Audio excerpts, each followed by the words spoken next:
really insightful, and I think just looking at the challenges ahead and what's doing, I think we're really on a good path with where OpenBNG is going.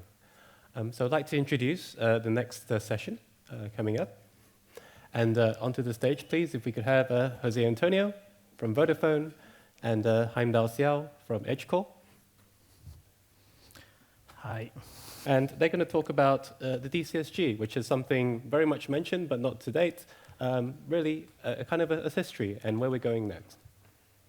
Good. Thank you very much, Hanson. And thank you, everyone, for coming here and listen to us. So, OK, we are going to speak a little bit about one of the projects that we have in the OPT, the DCSG. So we will cover, let's say, from the rationale of the project, the journey that we have had so far, and Heimdall will help me to provide a view from one of the vendors, the perspective about the DCSG project. So, well, first of all, let me introduce. I'm Jose Antonio Gomez. I work in Vodafone in the network strategy and architecture team. Why we started with the DCSG, okay? The situation in the service provider community is that, let's say, okay, transport is fundamental to provide capacity from point A to point B, whatever it is.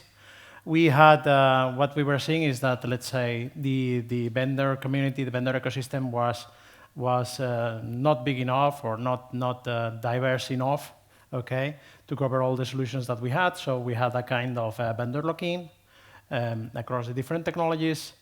And at the same time, we were facing the moment where, let's say, technology was mature. We were starting to move to, let's say, 4G plus and 5G. And we needed higher capacity in some of the places, some new functionalities that were becoming available. So what was missing there was that the technology was not commoditized, okay? So we were having things like pluggable SFPs that we could source from third parties, but at the end, we still had the hardware and the software from a short list of vendors. So we said, okay, where to start disaggregation, where we can do it. We saw that the opportunity was on the cell side because, because of volumes, because of, let's say, reduced setter features that are needed in those places, in those sites. And also because, let's say, we had an opportunity with the upgrades required for, in particular for, as I said, 4G Advanced. I mean, not even 5G, but also for 4G Advanced in terms of capacity and so on. And for 5G, we had the opportunity to replace those devices and start with the disaggregation, right?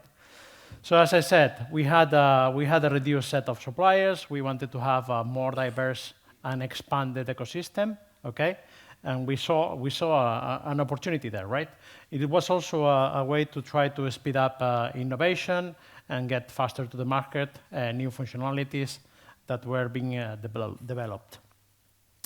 We also saw that, let's say, we were working already on automation, right? Openness and automation. So we wanted to have things like common APIs, data models, use cases, and so on. And we said, okay, why not start with automation from the beginning, by design, okay? So, well, with all of this, we said, okay, let's start with hardware and software disaggregation, okay? We decided to do it in TIP. Why we decided to do it in TIP? Well, I mean, the experience so far is that it has been a great place to work together with other operators because at the end, I mean, maybe we were not talking enough between ourselves. Like, we are competitors, we cannot talk each other, right? But at the end, let's say, most of the requirements were common across the industry, across the different service providers. So there was an opportunity to get together and build common sets of requirements working together, right?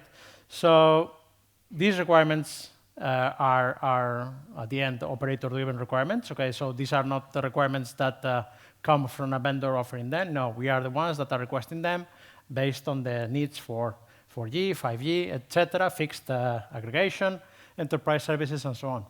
We also saw that, let's say, TIP was a good way and a pragmatic way to do this, right? And TIP has been always offering us resources, and it has been a good place to share resources across community with community labs, etc. Right? So at the end, I mean, it was the good place to do it. Okay, and then we also saw that it was a good place to develop all the openness and framework for automation, for SDN integration, and so on. So, what is it? I mean, it's a different approach for sourcing at the end platforms and solutions, right? At the beginning, we used to have monolithic solutions with hardware, software integration from a single source, right? And what we wanted is to have, as I said, an expanded ecosystem of suppliers being able to source hardware and software independently, right? And being able to integrate that into our network. So, I mean, and this has already been happening. We have a diverse sourcing of hardware providers. We have the diverse source of vendors for the software as well.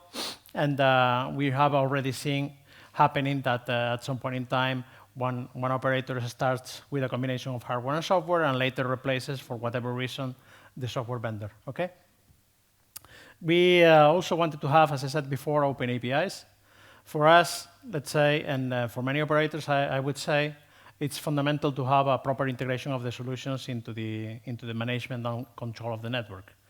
I could talk about, in the past, about NMS, but I'm talking today about SDN. So something that we are developing in TIP, in the DCSG project, and together with other groups like MAST, is a common set of standard common interfaces like NetConf, GNMI for management of the devices. And in particular, what we have been doing a lot is to develop the data models for those use cases that we need. Okay, we have been focusing primarily on the mobile aggregation and backhauling, okay, type of use cases like layer 3 VPN, discovery, topology discovery, service discovery, and so on. But we are evolving beyond that. As I said before, I mean, this is a joint effort in the OPT group. We are working together a lot with the MAST group, okay? And we have been starting to require the support of these data models and use cases and interfaces to the DCS vendors for a while. So how has been the DCSG journey so far? Okay, just a short summary. You can see a lot of milestones achieved there, but basically we started back in 2018, where we developed the original DCSG specification together with different operators. So it was Vodafone, ourselves, let's say, Telefonica, Telia has been contributing as well, BT, Orange, and TIM. Okay. I would say in 2018, 2019, 2020, what we have been doing is to start moving to, let's say, to the product, right? So we did first an RFI to make a short list of vendors to start working with, and then we move into testing. The best way to see that, let's say, this is feasible and that the product is available and it's supporting all the capabilities is to go to a lab. Okay, so we have been using resources shared by the community. I mean, I would say Telefonica and TIP and Meta TIP have been contributing a lot. And along this journey, we have seen that, let's say, some features were available, some others were not. Fixes were needed. New features come along. So it has been a good process. 2019, 2020. Well, okay, you start to see that we start being in the middle of a pandemic. Commercial deployments started. We continued with trials and pilots in the network and lab test setups. There has been more vendors that are becoming available in the ecosystem and more solutions. I could mention here the cases like trials that we have been doing in Vodafone in South Africa or in Romania. So this has been moving. Even with the pandemic, we were able to do things, right? We have been producing new updates of the specifications and the test list requirements. So it has been moving along. And lately, what we have been doing, okay, as I mentioned before, we have been working together with Mast a lot on the API development and together with the vendor community. In Vodafone in particular, I mean, and it was already in 2019, I think, we onboarded the DCSGs in internal processes like benchmarking. So we are scouting regularly a number of suppliers for the hardware and software to make sure that, let's say, we have the proper list of vendors and that they are delivering the requirements. And well, we continue with trials are happening, deployments are happening. And by the way, I don't know if you saw Iago this morning, our boss, this morning in the main stage. We are just announcing today that we are starting a deployment in Turkey together with these guys with Edgecore and ATBA that is around here. So it's moving ahead. Some of the achievements. Okay, we have a disaggregated solution, hardware and software, with different suppliers for both parts that can be interchanged. Okay, so there are a number of vendors that already got ribbons and badges. There are thousands of devices already deployed across around the world. So I mean, it's good. Looks good. We also have a focus, let's say, on the automation. Which is very fundamental for us, for all the integration and management of the solutions to being able to deliver the end-to-end, okay? This is not only for the DCSG, this is also for other areas of the network. And what we are asking here to the DCSG to support, we are asking the same to the SDN controller providers, right? It can be let's say, typically the usual suspects in the markets, and we are asking the same. And what we have also achieved, thanks to the DCSG project, I think, is that, let's say, we have a common framework that has been used in other projects in TIP, okay? So the same processes from specification, test lead requirement, RFIs, testing, pilots, deployment, etc. We have been following that kind of framework with other projects. So finally, what I wanted to do is to introduce here Heimdall, that will provide a vendor's perspective on this project. We have been working a lot with Edgecore, and we are really thankful for their support. So Heimdall, up to you. Thank you, Jose Antonio. So hello, my name is Heimdall. I'm from Edgecore. I wanted to introduce a vendor perspective, how we work with TIP and why we work with TIP. I think it's important for all service providers to come together and discuss the requirements. For a supplier to just build a technology without understanding the use case oftentimes is not targeting exactly what the customers need. For Edgecore, we have strong connections with Broadcom, Marvell, and the chipset vendors. We know what's technically possible. And my journey with TIP started 4 years ago. We started developing the DCSGs, and this required a lot of understanding of very strict requirements for 5G. These include timing synchronization, understanding how to design the FPGAs and how these fit into the cabinets. All these requirements involve the participation of various service providers. And over the years, this TIP engagement has led to a broadening of open networking technologies, not just for mobile backhaul, but we now also design products for aggregation core. And this has also spilled into the data center, where we're also looking at cloth fabric with leaf and spines and management switches. But we also see TIP also pushing open technologies into new areas, including BNG, optical transport, as well as Wi-Fi.